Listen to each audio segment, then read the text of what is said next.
Sur la liste des 10 médicaments que des criminels violents avaient pris avant ou durant leur acte criminel, 5 sont des antidépresseurs. C'est avec cette citation, qui avait déjà été publiée dans le magazine Time en 2011, que nous vous souhaitons la bienvenue dans notre studio de Dresde. Les antidépresseurs sont des médicaments qui appartiennent au groupe des médicaments psychotropes prescrits dans les cas de maladies psychiques. En avril 2014, le magazine médical spécialisé Journal of the American Medical Association a publié une étude du Dr Matthew Miller et de collaborateurs de Harvard. L'analyse de 163 000 données de patients montre que le risque de suicide est doublé pour des personnes de moins de 25 ans qui prennent des antidépresseurs à forte dose. Selon le Dr Matthew Miller, il est urgent et indispensable de montrer les risques des antidépresseurs pour ouvrir une discussion sur les traitements alternatifs. Mais de nombreux psychiatres refusent de discuter ou de montrer les dangers des psychotropes. Un des premiers médicaments qui a fait l'objet de publicité est le Prozac de l'entreprise pharmaceutique Eli Lilly. Il est arrivé sur le marché en 1988. Déjà en 1990, donc à peine 2 ans plus tard, une étude scientifique publiée dans le magazine spécialisé American Journal of Psychiatry a rapporté la chose suivante. Pendant une thérapie avec du Prozac, 6 des patients s'étaient comportés de manière bizarre et violente et avaient développé des pensées suicidaires. On n'avait jamais constaté de tels symptômes chez eux auparavant. Peter Gottsche, professeur en méthode de recherche clinique et auteur du livre « Médecine qui tue et criminalité organisée », a analysé ce cas et rapporte la chose suivante. Les observations étaient révolutionnaires et l'article scientifique était très convaincant. Cependant, des documents internes à la société Lilly ont dévoilé plus tard que la FDA, Agence américaine des produits alimentaires et médicamenteux, avait passé sous silence des informations qui auraient nui à l'entreprise. Les raisons médicales et biochimiques pour lesquelles les psychotropes conduiraient à une tendance à une augmentation de la violence chez des patients dépressifs n'ont pas été recherchées jusqu'à ce jour.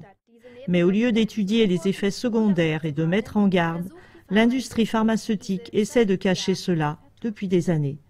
C'est aussi le cas de l'entreprise Eli Lilly avec son médicament Prozac, comme le montrent les exemples suivants. En 1989, un homme a abattu 8 personnes et en a blessé 12, puis s'est suicidé. Il avait pris du Prozac pendant 3 mois. Eli Lilly a gagné le procès devant la Cour de justice avec 9 voix de jurés contre 3.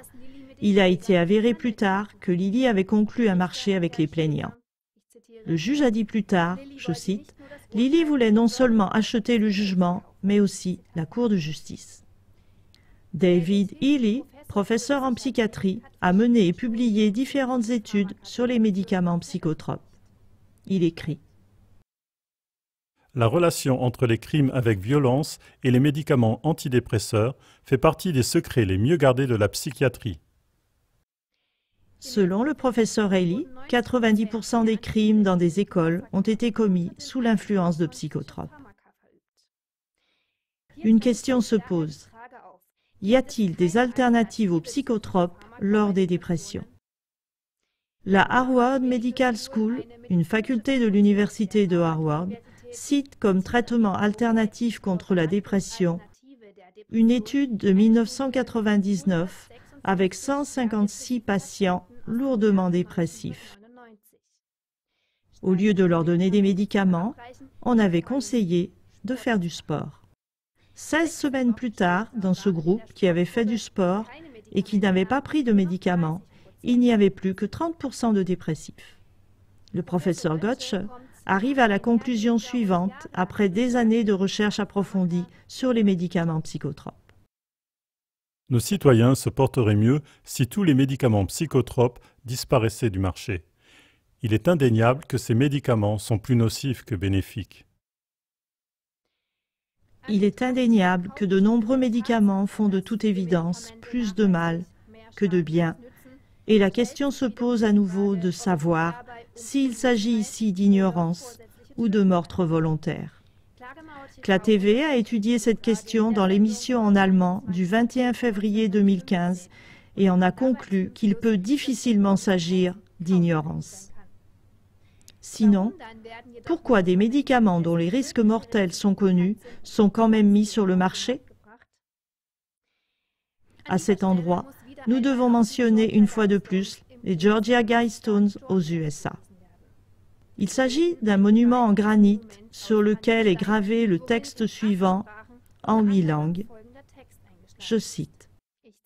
« Garde l'humanité en dessous de 500 millions dans un équilibre constant avec la nature. En conséquence, la population mondiale doit être réduite de plus de 90%.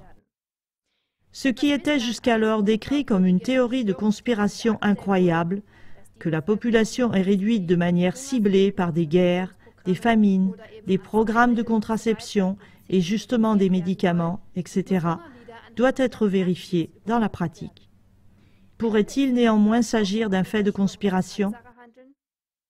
Continuez d'observer et de vérifier vous-même, sous cette perspective, les prochains développements qui mènent à des suicides de plus en plus nombreux et à d'autres morts.